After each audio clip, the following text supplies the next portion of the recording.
Hello, everyone, and welcome to Chapter 9. So, Chapter 9 deals with market segmentation, targeting, and positioning. If we were to reduce this chapter's topic into a nutshell, I think we might say it's a chapter about how to divide and conquer a market. So in this chapter, we look at what market segmentation is and when to use it. And the basic rule about when to use it is we segment markets when it's economical to do so. And if it's not economical to do so, then we don't segment markets. Okay, so the 5 steps in the segmentation process. So we classify the market into different groups. We group the product offerings into different groups. We then create a market product grid, which is the intersection of the market segments and the product groupings. And then we estimate the market potential for each of the cells on the grid. And then fourthly, we select the market segments that we want to focus our marketing program on. And then finally, we develop the actual marketing program to target our product at the selected target markets. Okay, so when we look at consumer markets, we have 4 general factors that we use to segment markets. We have the geographic factor, we have the demographic factor, we have the psychographic factor, otherwise known as lifestyles, and we have the behavioral factor.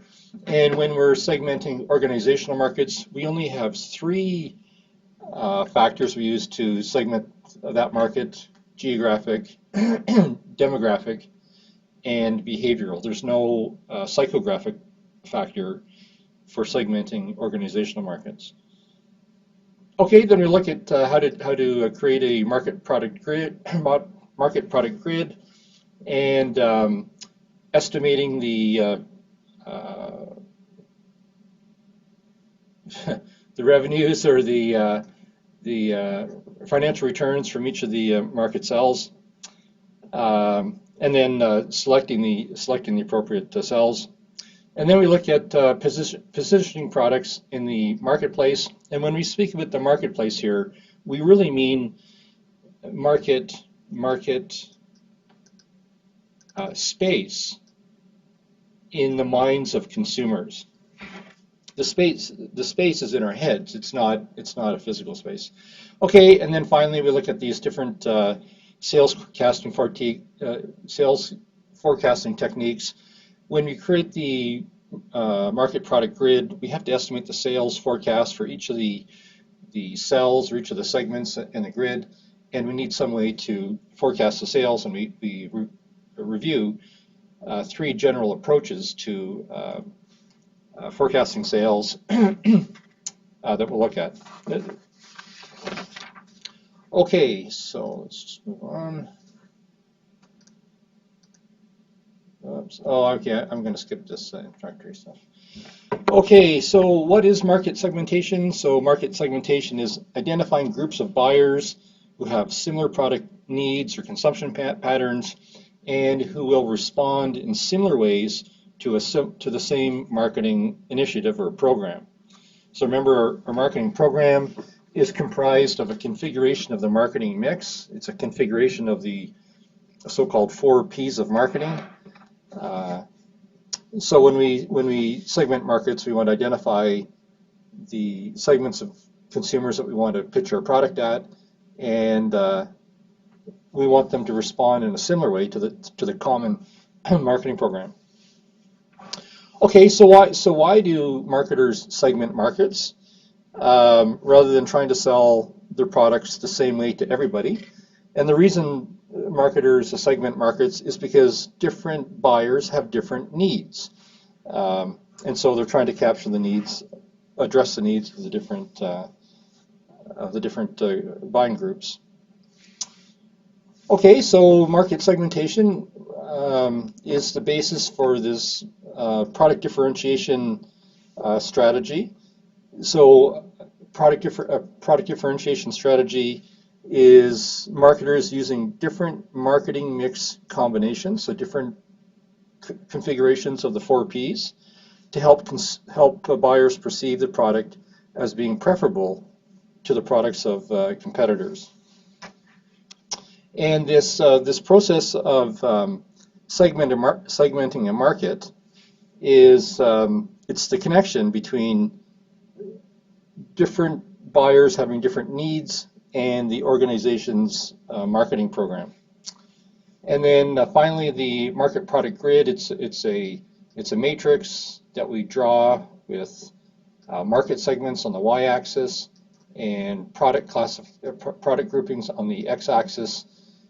And we come up with the grid, and then we estimate the potential return from these different cells, and then we select the cells that we want to focus on, that we want to focus our marketing program on.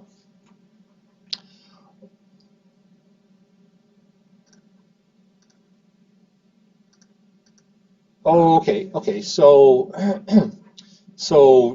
market segmentation, it's the connection, or it's the link between identifying market needs with our actual marketing program that we implement. So our actual marketing program, or the known as the marketing mix, is comprised of a configuration of the so-called 4Ps of marketing. So we actually have to implement our marketing program, but we develop the program after we identify market needs. Then we segment the market, and then we develop the program as part of this market segmentation, and then we implement the program at the end. So this market segmentation process consists of 5 steps.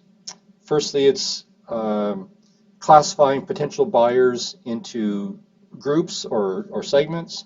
Secondly, we classify our product offerings into different categories or groups. Then we create the market product grid, and then we estimate the value of each of the cells or the segments in that grid. Then we select the cells in the grid that we want to focus our marketing program on, and then finally we design our marketing program to address or to reach those target markets. And then once we finish this market segmentation process, then we implement the program. Okay, so we have an example early on in this chapter of a market product grid, and it's the pillow example on page 236. So here on our y-axis, we have our market segments. So we have a pillow manufacturer, and they say, hey, there's really 3 types of sleepers in the market: people that sleep on their side, people that sleep on their back, people that sleep on their stomach. I kind of find this hard to believe because I sleep in every position. I don't think I have a dominant position. I kind of flip-flop around. But anyways, maybe there are people that predominantly sleep in one position. And then, so these are our market segments on the y-axis, and then on our x-axis we group our product offerings. So we're a pillow manufacturer. We can have different types of pillows that we can offer: firm pillows, medium firm pillows, and soft pillows. And then once we come up with this matrix, then we estimate the market value of each of the segments. So in this particular example, they've only estimated the value of the market segments for these 3 segments: side sleepers using firm pillows, back sleepers using medium pillows, and stomach sleepers using soft pillows.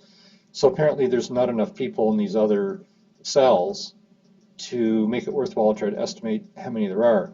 So once we've developed our market product grid and we estimate the financial value or the market potential for each of these cells in the grid, then we're going to have to select which cells we want to focus on. The book doesn't tell us which of these cells the pillow manufacturer focuses on, but maybe they would pick the the firm pillow market and the medium pillow market just because they're the largest, and maybe they'll leave the soft pillow market to someone else. Okay, so this is just an example of a market product grid, and we'll come back to another example later in the chapter with the Wendy's restaurant. Oops. Okay, so when do we segment markets? So the generic answer is we segment markets when it's economical to do so. When segmenting a market into multiple groups of buyers results in an increase in revenue, an increase in net income, or an increase in return on investment, segmentation is simply a means to an end, and it only makes sense to do it if there's a financial payoff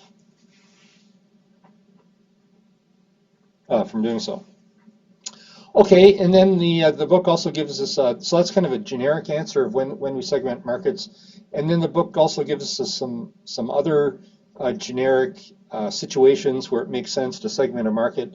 So it's where we have multiple market segments, but only one product. So we find a way that we can sell the same product into these multiple market segments. And it makes sense to segment the market in this case because the company doesn't have to produce additional products for these different market segments, and so it can avoid the cost of all that product development.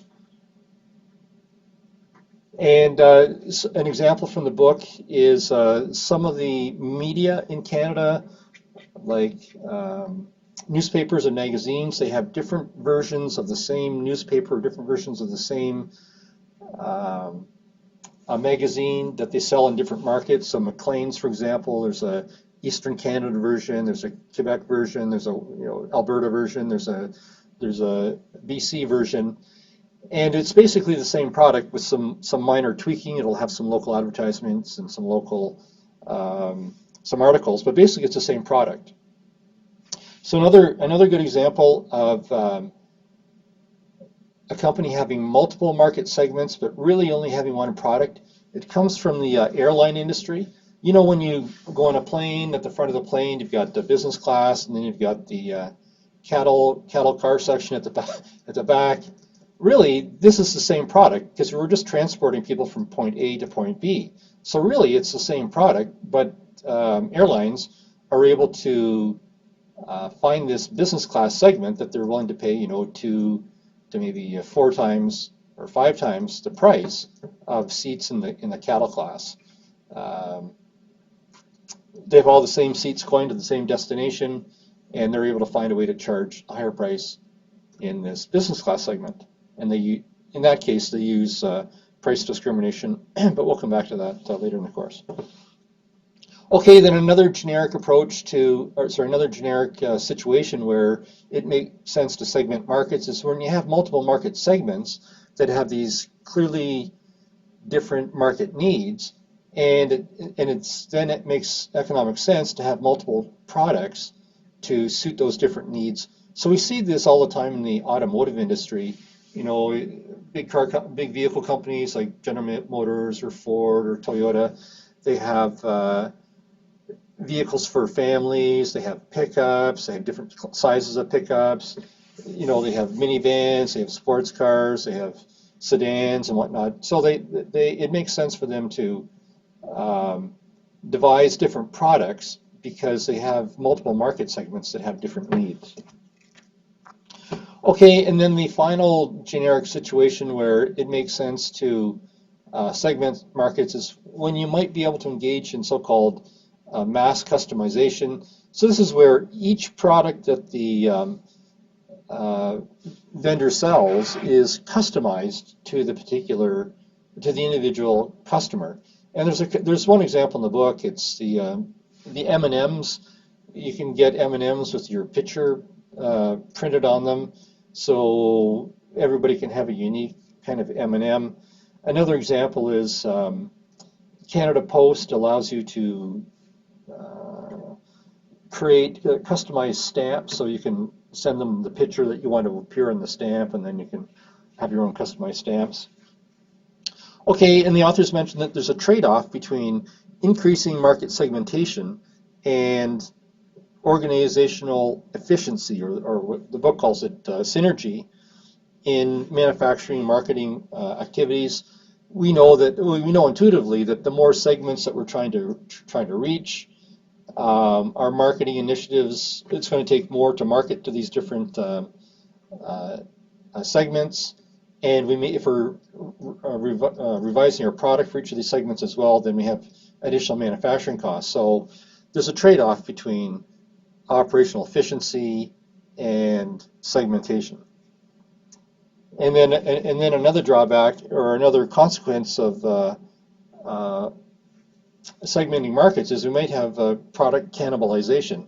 So if you have three different products, the same company has three different products, and then they come up with another product. This is like a cereal company, and they come up with the fourth brand of cereal. Well, maybe that, yes, people will buy some of this fourth brand of cereal, but it's because they're taking a little bit of the market share away from the other brands. So there's a trade-off between the strength of these original brands and strength of the new brand.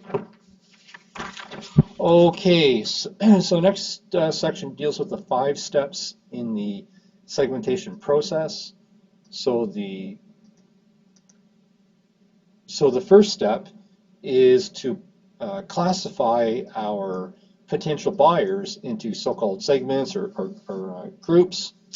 And then the second step is to group our products into classes or categories. And then thirdly, we create this market product grid. So we've got the market segments on the y-axis, we have the product classes on the x-axis. We come up with a grid, and then we estimate the financial value of each of the major cells in this grid. Okay, and then fourthly, we select the cells, we select the target markets that we want to focus on, and then fifthly, we devise our marketing program, the 4 Ps marketing mix, to reach the cells that we want to target. So the next major section simply walks through each of these 5 steps in the segmentation process. So that's what we look at next. Okay, so the first step in the segmentation process is to group our potential buyers into segments, or reclassify them into groups, however you want to describe it. And the authors give us these 5 generic criteria to form the segments. So ideally, each of these 5 criteria would be in our favor, but that's ideally, and of course real life isn't necessarily like that. So one of the general criteria for a segment is it has a potential for providing a positive financial return, because if the segment isn't large enough, then there's no sense in us trying to distinguish those buyers and tailoring our product to suit those customers. So I've got a good example of a market segment that's too small for companies to address. So this is kind of it's a well-known example. It comes from the pharmaceutical, or the drug industry. And in the pharmaceutical industry, we have something known as orphan diseases and orphan drugs. And if a disease is so rare that there's not enough of a market size there that makes it worthwhile for a pharmaceutical company to do the research and develop drugs to address that ailment, then if there's not enough market demand for the drugs for that particular market, then the pharmaceutical companies, they just ignore that market, and those diseases that aren't addressed are known as orphan diseases. And it's due to economic reasons. There's a high cost behind drug development, and due in part to stringent government regulations. And so if the market isn't very big, then the drug companies, they're not going to have a very high return on investment, because the market, the patient population, is too small. and so the diseases get orphaned. And anyways, it's an interesting, it's a well-known example of a market segment that it's not worthwhile for the drug companies to target. In the United States, they have some legislation to encourage drug companies to target these orphan diseases, but it's kind of a well-known example of an ignored segment. Oops. Oh, there we go. Okay. So the second criteria for classifying potential buyers into segment is on the basis of similar needs. And the reason we want to group people by similar needs is so that they'll respond similarly to the same marketing program. Okay, then the third criteria for forming these segments is, we need to group people into segments, and then we need to distinguish the segments from each other, and we distinguish the segments from each other on the basis of different needs. And if there's not enough of a difference between different needs, then it makes sense to kind of collapse some of these potential segments into fewer segments, because it's going to be costly to target these different segments with their marketing program. So the fewer segments we have, the better in general. Okay, then the fourth criteria for segmenting the market is we have to be able to have a practical means of reaching the segments that we identify. And if it's not practical, and that ties into the bottom one there, if it's not practical and it's not cost effective, then it's not going to make sense to distinguish a market segment. Oops. Okay, so the last slide dealt with these generic criteria for segmenting markets, and now we look at some ways that we segment consumer markets, and then we have some slightly different ways of segmenting organizational markets that we'll come to in just a minute here. So maybe I'll just click on to the next slide because it has a bit better detail. So for ways that we often segment consumer markets are on a geographic basis, secondly on a demographic basis, thirdly on a psychographic basis, and fourthly on a behavioral basis. So these are consumer markets we're talking about. So when we talk about geographical segmentation, we have an intuitive understanding of what that means. We know that in a country like Canada, we have different regions of Canada, we have different provinces, we have different cities. Maybe we have different population densities. We have urban versus rural, and we might even have some different areas of different climate. So a good example of a product marketed on the basis of geographic segmentation from the book is, it tells us about in Quebec. I can't remember the manufacturer of the Arctic Power laundry detergent. It markets their products differently in Quebec than they do in Western Canada. In Quebec, they market Arctic Power as an energy saver, I guess because it uses cold water, and in Western Canada, they market it as easy on clothes. So there's a segmentation on the basis of geographical factors. Okay, demographic factors. So there's a long list of potential demographic variables. You have age of people, children, middle age, seniors, gender, family size, life stage of the family. Remember back in chapter 5 we talked about, or whatever chapter it was, the people buying different products at different stage of their family, young, middle age, seniors. Birth era, so we have baby boomers, Generation X, Generation Y, which I think is the millennial generation. Marital status, so you're single, you're married, you're separated, divorced, you're widowed, whatever. Different income levels, different occupations, different education levels, our ethnicity, and maybe whether or not we own our homes. And then we can also have psychographic segmentation. So psychographic means it's a combination of demographics plus psychology, otherwise known as lifestyle. So if any of your students checked out that Prism C website, punch in your postal code to find out what the psychographic profile of your neighborhood is, you notice that they have all these different demographic or these psychographic categories. And then we have behavioral segmentation based on the benefits we seek in the product. When we buy the product, are we interested in quality? Are we interested in low price? Are we interested in the aftercare service? We might have different usage rates. There's an example in the book of, if you're a business person, you're probably maybe a heavy user of flights from airlines, and if you're a tourist, maybe you're a light user.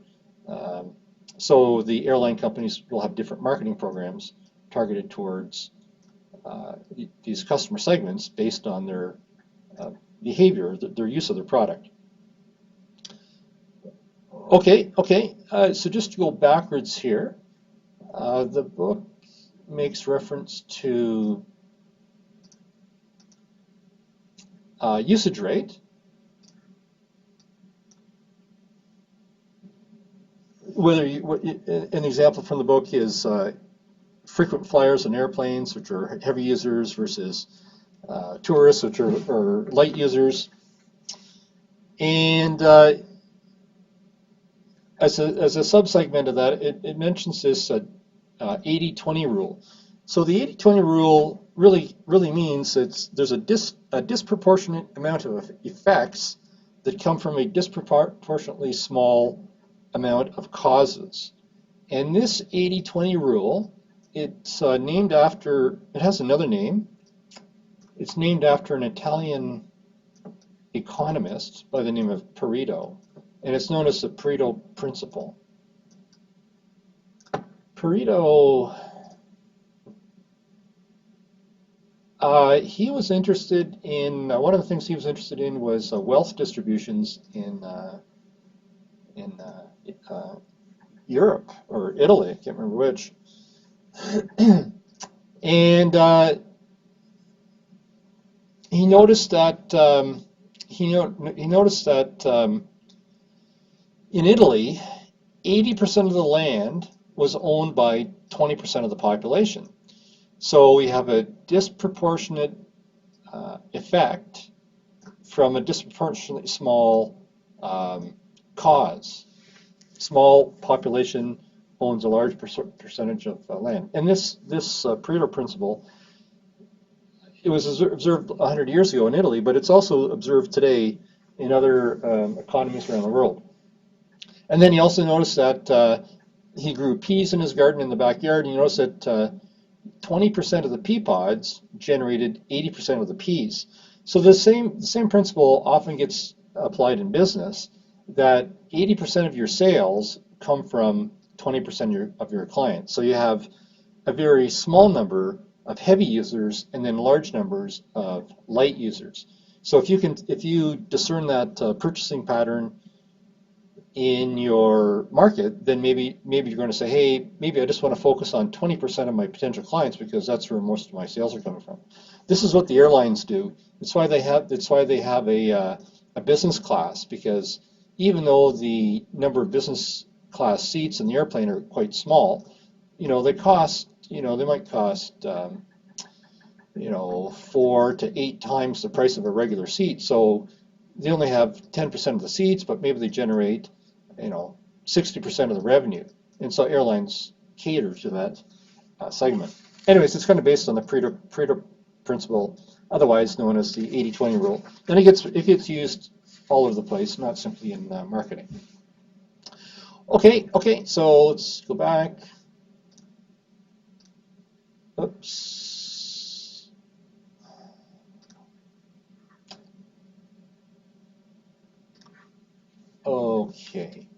Okay, so we have these variables that we can use to segment consumer markets.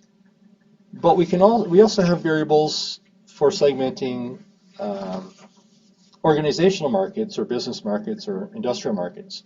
And we really just have three segmentation variables for the organizational market: geographic, demographic, and behavioral. There's no lifestyle or no psychographic segmentation variable used in the organizational market.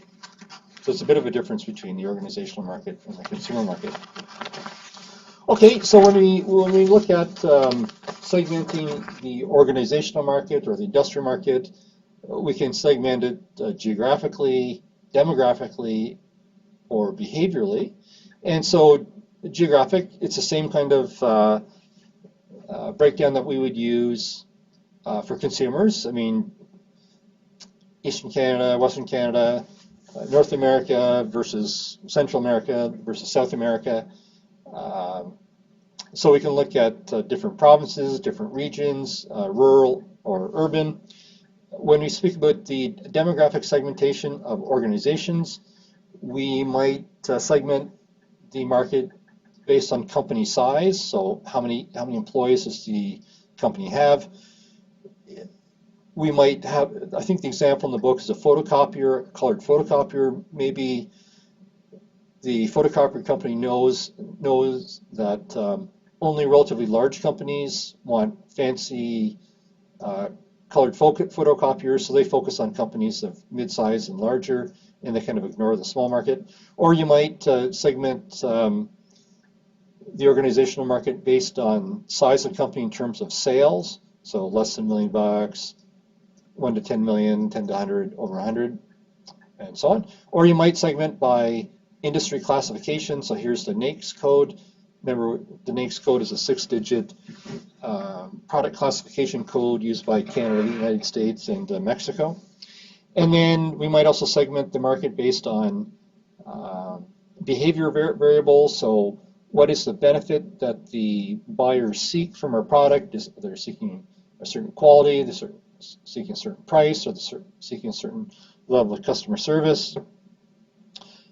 Segment by usage rate, heavy user, light user, medium user, user status, so a prospect, a first-time user, a regular user, what degree of loyalty do they show towards us, a none, lots, or medium amount. How do they purchase a product? Through a individual manager or through a buying group? And as we saw before, type of buying situation.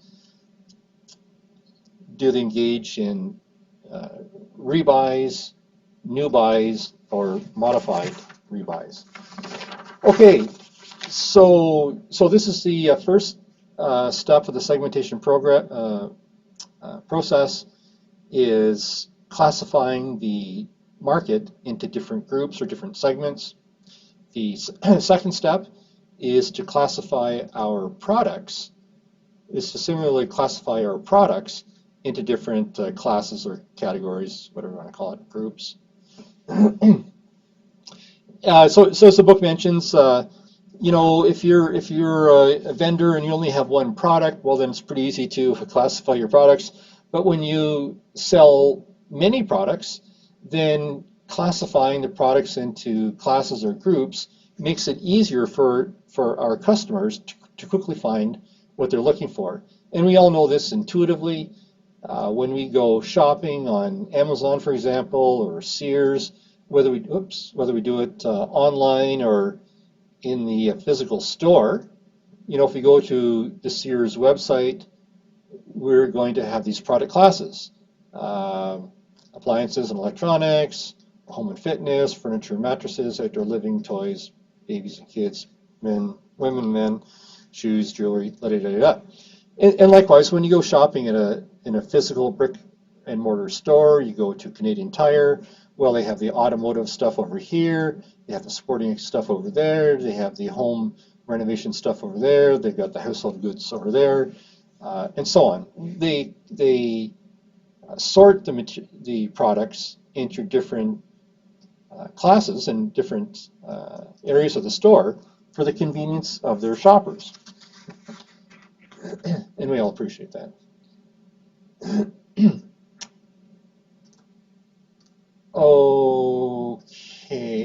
Okay, so that's the second step in the market segmentation process is classifying the products into different classes or categories.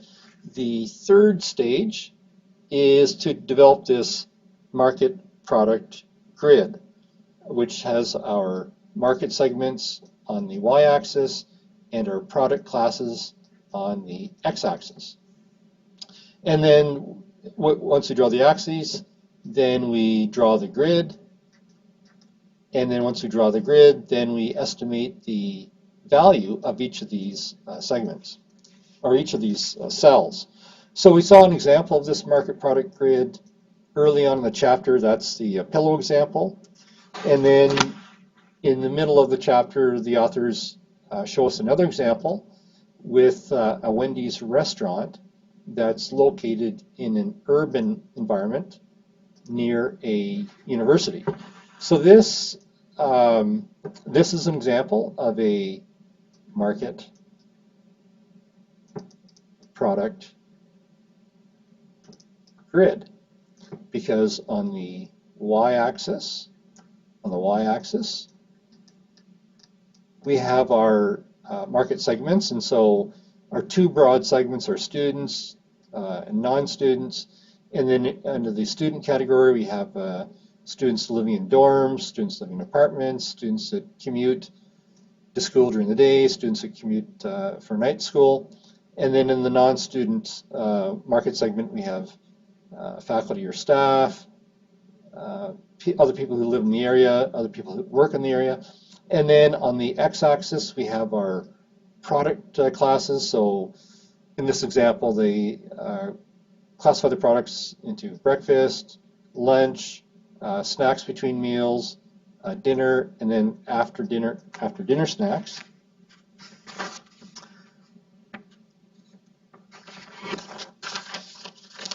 So this is Wendy's. This is this Wendy's restaurant market product grid.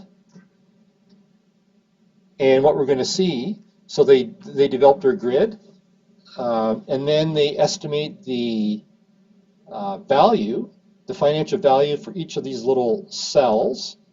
And in this particular case, they don't estimate the dollar value of each of these cells. They simply estimate the relative relative value of the market with respect to the other cells.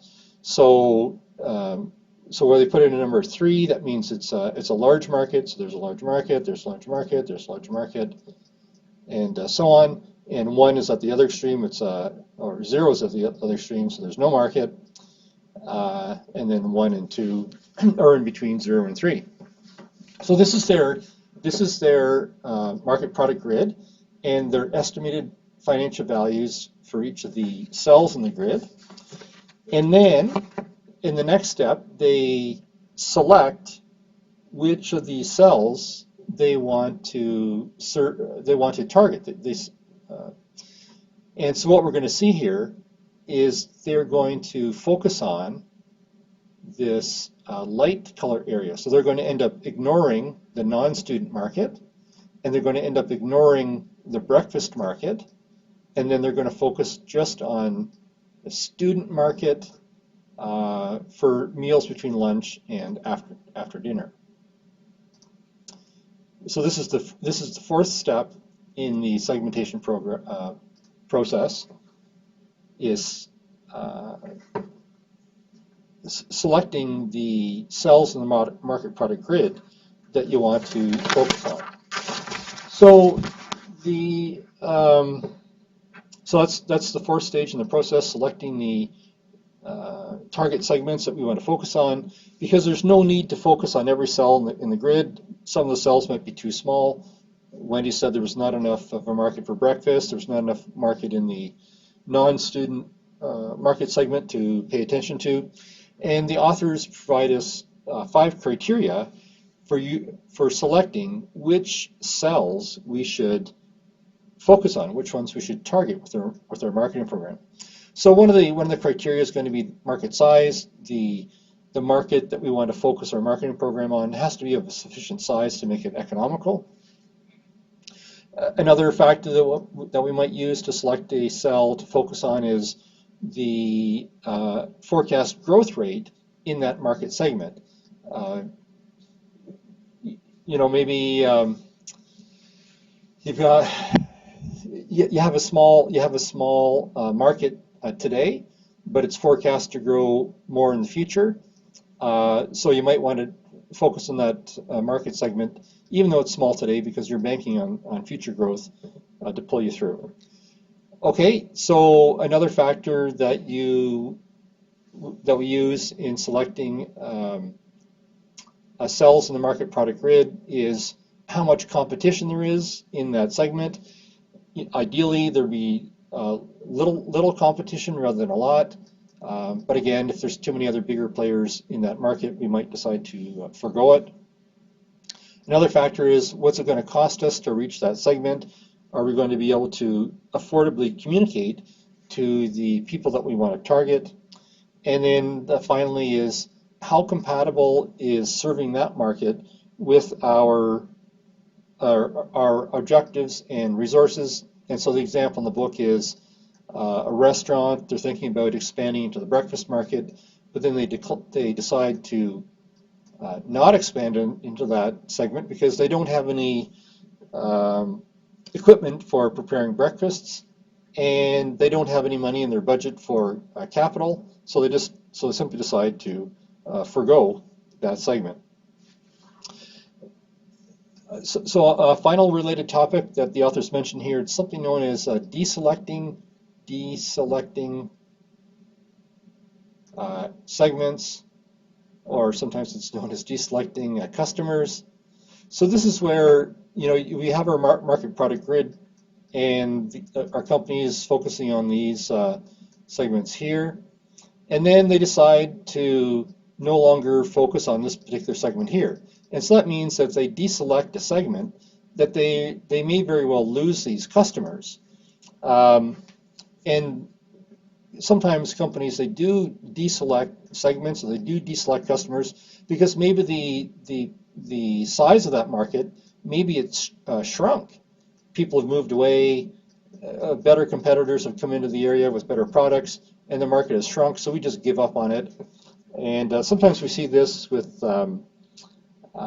restaurants. They say, there's sometimes a sign in the window of a restaurant saying, hey, no shorts allowed, or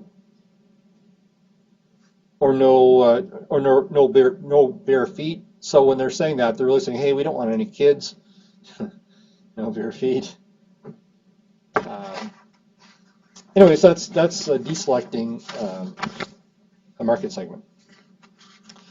Okay, so that's step number 4, and then step number 5 is designing our marketing program to reach the market segments that we want our marketing program to reach. And so we have an example of this in the book with the Wendy's restaurant. So the Wendy's restaurant, they've selected their market segments. They're all going to be students, and so on the market segment side, they're only focusing on students, and they're focusing on this is the non-breakfast market, and then they decide to devise a marketing program. So their marketing program, so we've got 4 P's of marketing. So they decide to devise their marketing program to target these selected segments. And what they do is, instead of trying to reach all these subsegments, they decide to focus on simply 3. Instead of focusing on all 16 of these cells, they decide to take a more focused approach. So the first thing they decide, they're going to focus on day commuter students. So they're going to target all these students that commute to school during the day. And how are they going to do that? Well, they said, hey, we're going to put ads on buses, and we're going to put flyers on windshields in parking lots in the area. And then they decide they're going to focus on snacks between meals. They're going to focus on this. And there's a bit of an overlap right here. And how are they going to, what's their marketing program for reaching this buyers interested in this product class? Well, they're going to come up with an ad campaign offering a 10% discount on purchases between 2 o'clock and 4:30 during the winter term. And then there's a final cell here that they want to focus on. It's the night commuter students for the dinner hour. And how are they going? What's their marketing program to reach that market segment? Well, they're going to put flyers on car windshields in vehicles parked in the night parking lots. So Wendy's here, this Wendy's restaurant, they create their market product grid, they select the cells they want to focus on, and then they devise their marketing program to address those markets that they want to target. Okay, so the next section talks about product positioning.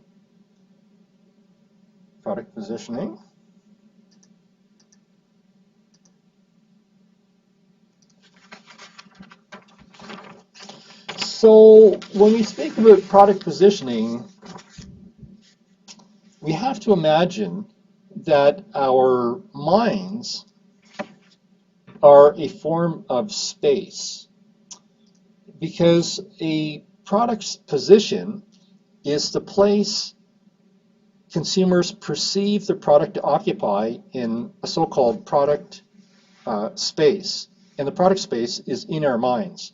And we compare products in this space on the basis of product features across competing products. So product positioning is product positioning is where marketers get customers to perceive its product in a particular location in this product space vis-a-vis competing products on the basis of the product features. And sometimes, and we'll see an example here in a minute, sometimes marketers, they don't like how their product is perceived by consumers, and so they set out to reposition their product on the basis of how it's perceived in the minds of consumers. Okay, so we have two approaches to positioning.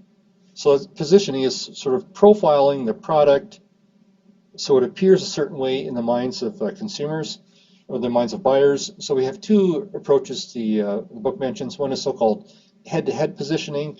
So head-to-head positioning is where one brand competes against another brand on similar product features in the same target market. And you know, the best example of this, most students are probably too young to remember this, but a number of years ago there were the so-called Cola wars between Coke and Pepsi. You know, take the Pepsi challenge and all that kind of stuff. So there, Coke and Pepsi were competing against one another in the same target market based on these similar products, head-to-head. Who is strongest?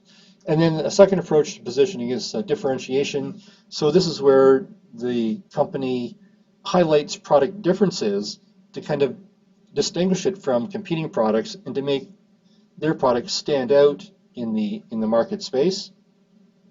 And so it's finding a less competitive area of the market to compete on. And another way of saying the same thing, it's a way of finding a bigger piece of a smaller pie. Okay, so when we speak of a positioning statement, so a positioning statement is a marketer's brief description of the theme of how the product should occupy in the consumer's minds. And the marketers come up with these positioning statements so that all the different people that work on the marketing program, they all kind of understand, they're all on the same wavelength with respect to how the product should be perceived by the market. Okay, so we have a fun little example in the book of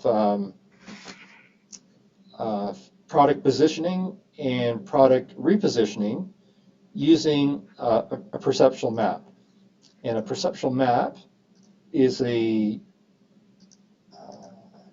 small matrix that we can use to describe how products are perceived in the minds of consumers in this product space. So it's a perceptual map is it's a graphical display of a product's perception in consumer minds in relation to competing products. So on page 249, there's a little process described for how to use a perceptual map. So to develop a perceptual map, we first identify important product characteristics.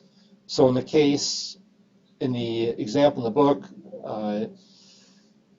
there was a chocolate milk manufacturer that wanted to see where its product was perceived in the product space and in the consumer mind. So they identified important product features as the nutritional level of these drinks, and whether the drinks were classified as adult drinks or children's drinks. And then you do some research into see how consumers rate your product. So the chocolate milk company found out that the market saw their product as fairly high in nutrition, but also as a children's drink. And then you plot the position of your competing products. So competitors, the chocolate milk is regular milk, milkshakes, orange juice, nutritionally designed diet drinks, tea, sports drinks, mineral water, coffee, soft drinks, fruit drinks. And then if you think that your product should be someplace else on this perceptual map, then you have a starting point from which to plot your plan. So for students who are thinking about the marketing plan assignment later on in the course, or if you're not thinking about it yet, you might want to start thinking about it. It's not a bad idea, depending on what product you use or you focus your plan on. It's a good idea to include one of these perceptual maps if it suits suits your company and it suits your product. It's kind of a fun way of looking at things.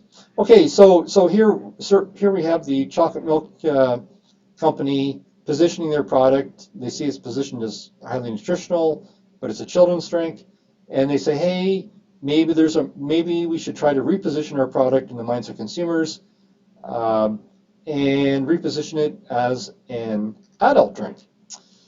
And how did they do that? So they say, hey, we're a kid's drink, and now we want to have it as an adult drink. How are we going to do that? So in their advertising, they played up the nutritional aspect of chocolate milk, and they modified their packaging so that the product was easier to consume in vehicles. So we all know that vehicles have coffee cup holders, so they changed their packaging to a smaller size that would fit into these coffee cup holders, and that would naturally appeal to appeal to adults. Okay, so just before I leave this topic, in Moodle, I have posted the link to a podcast that deals with positioning. The podcast is called The Strategy of Persuasion, and I noticed that it's 27 minutes long, which may sound long, but I have to admit this, if you're not familiar with the marketer in Toronto by the name of Terry O'Reilly, he has a marketing show on CBC Radio, and this episode of this show, called The Strategy of Persuasion, it really deals with positioning. he calls it strategy. But I think if you listen to this podcast, you'll see that he's really talking about positioning products and repositioning products in the marketplace. It's kind of a dramatic radio show, and I suspect you would find it interesting. Anyways, if you're interested in seeing how a marketer, rather than an academic, talks about marketing and talks about positioning, you might want to listen to this. It's just a podcast, so there's nothing to see. You just listen to it. Okay. So the final section of this chapter deals with methods of sales forecasting. So in the segmentation process, we have to identify our market segments. We have to classify our products into classes. We have to draw our market product grid, and we need to estimate the financial value of all the cells. And one way of doing that might be to estimate the sales potential for all those cells. And so for approaching the market product grid in that fashion, we're going to have to make some sales forecasts. So when we're speaking about sales forecasts, when you speak about the market potential is the annual sales or the annual revenues for all the companies in that industry, all the companies in that particular market segment. And of course, when we're, that's the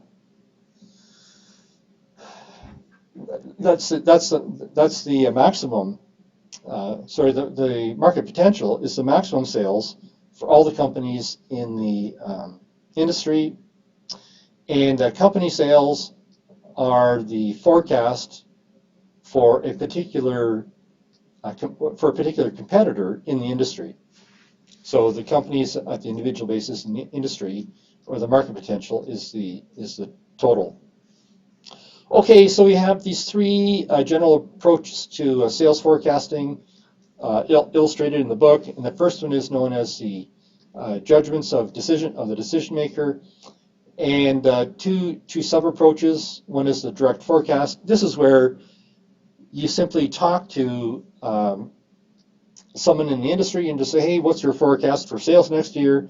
And the person just tells you, oh, sales next year, I predict they're going to be $120,000.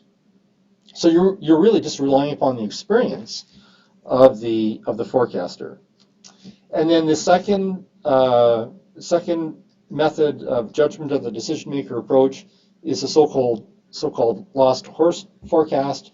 So that's taking the last known sales value and adjusting it up or down by factors that come to mind.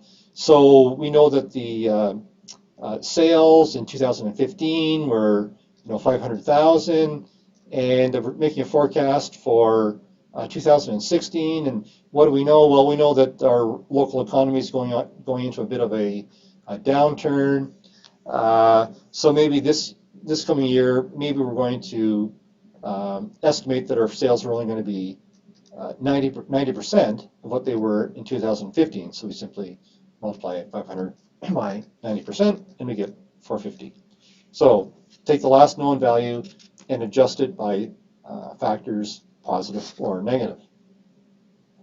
Okay, so the second approach to sales forecasting is, survey of knowledgeable groups. This is our second method. And again, we have two sub-approaches. So, first approach is survey of buyer's intention. So this is where the company goes out and simply asks its customers, how much do you expect to buy next year? And so an example from the book is the Boeing aircraft manufacturer going out and talking to airlines around the world and just asking, how many airplanes do you think you're going to buy next year, or the year after, the year after? And a company like Boeing can do that just because there's relatively few airlines in the world that buy aircraft of the size that Boeing manufactures. So they can just pick up the phone and ask them. So I have another example of a survey of buyer's intentions. This comes from the banking industry, and you'll see these articles in the newspaper every now and then. This one is from the Royal Bank. Oops, sorry. That's the podcast, Strategy of Persuasion. You see these articles in the paper every now and then. This is from the banking industry. So every year, the Royal Bank goes out and conducts a survey of Canadian consumers asking, hey, do you expect to buy a house next year? Or do you expect to buy a house over the next couple of years? And in 2015, this survey from Royal Bank said, hey, 25% of Canadians plan to purchase a home within the next 2 years. That's their intent to purchase. And of those purchasers, 44%, almost half, would be first-time home buyers. So the Royal Bank says, hey, these are interesting statistics. A quarter of Canadian adults want to buy a house in the next 2 years. So we wouldn't be surprised if the Royal Bank had lots of advertisements aimed at first-time home buyers, because I think there's going to be a strong market there in the near future. Okay, so that's just another example of one of these survey of buyers' intentions.